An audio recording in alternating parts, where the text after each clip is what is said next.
ډېره خوندوره افسانه ده. د کتاب نوم دی د اوبو څلی او د افسانې نوم دی اوښکې. د ښاغلي واجد ودان خلیل افسانه ده.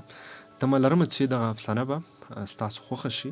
یو سبق هم دی پکې، درد هم دی پکې، یو لوی سبق هم دی پکې.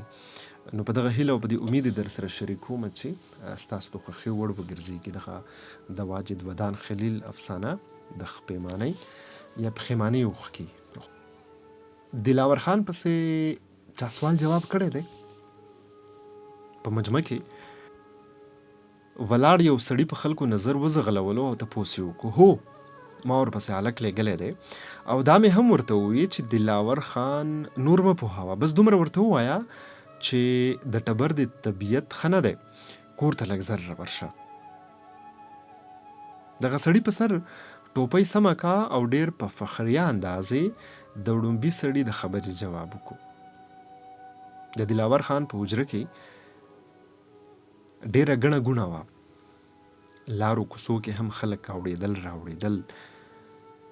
خلکو یو بل سره ګنګوسې کولې او چې څوک به خبرېدل نو د دلاور خان حجرې ته به یې رامنډه کوله. لږ ساعت کې د کلي لوی واړه د دلاور خان حجرې ته راچلېدلي وو. دلاور خان د 55 کالو یو تکړه سور سپین سړی و. د دنګې ونې او د مضبوط وجود مالک و. سپینه دیروجۍ ټوپۍ به یې په سر کږه ایښې وه او ایره رنګې نوې څادر به یې هر وخت پوکه و. د کلي نه بهر په جرنیلي سړک کې د سنیټرۍ غټ دوکان و. شته یې ډېر و، لوی پوخ کور، ګاډۍ، حجره، هر څه یې لرل. ځکه خو د دلاوري نه دلاور خان شه. هر وخت به یې په حجره کې 4-6 کسه په درستخوان ناست وو. ښه میلمه دوست او یار باش سړی و. همدغه وجه وه چې خلکو به یې خبره اورېده او ډېر په درنه سترګه به یې ورته کتل. د خلکو تاڼه تحصیل او روغې جوړې به یې هم کولې. ډېر ځیرک او صاحب‌الرایه سړی و.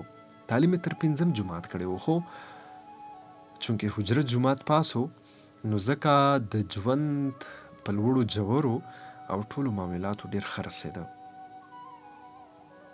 هغه دی تاڼېدار صاحب هم راغلو. د پولیس والا په لیدو د یو سړي د خولې نه ناګهانه ووتل.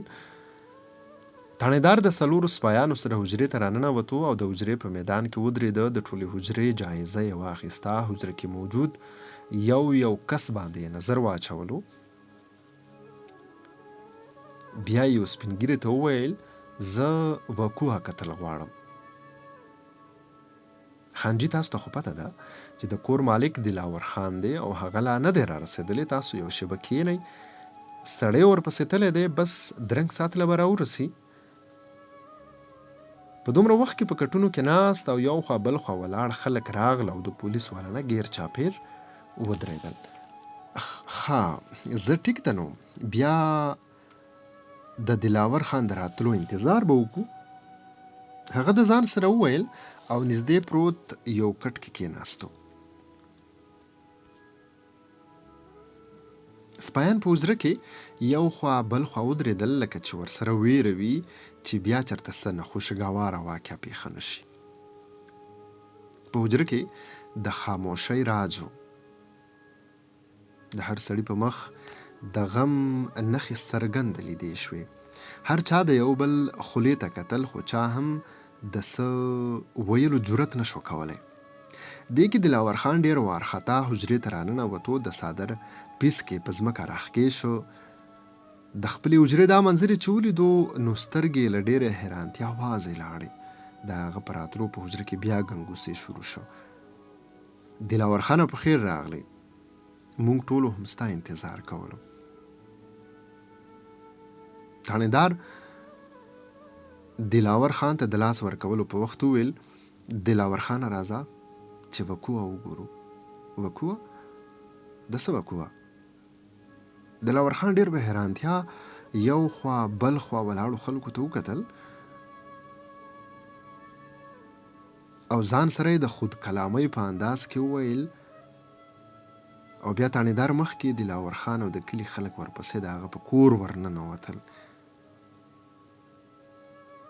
د دلاور خان ټبر زوی او لور یې په وینو کې لت پت په غولي کې پراته وو.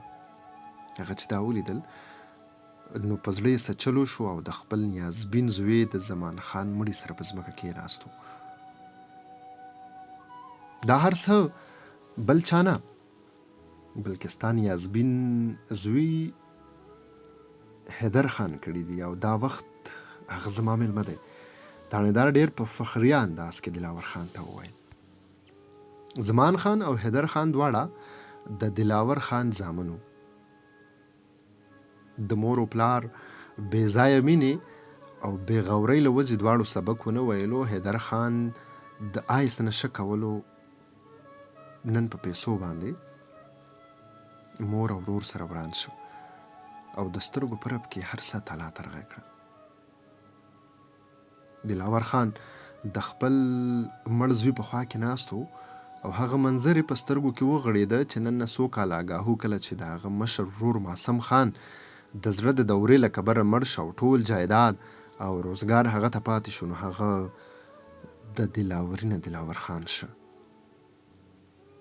څه موده پس چې د هغه د اکی یو وراره موسم خان مړی سحر وختي په پټو کې بیا موندې شو او هغه خپل ورندار ته وویل چې غلی معلوم نه دی، ګنې پخوا به مې ورله سر خور کړی و. د زوی غم یې برداشت نه کړی شو او هغه هم د یو ګړی شوه.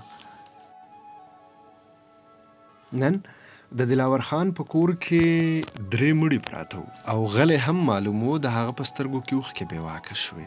ورو غوندې په مخ راوبهېدې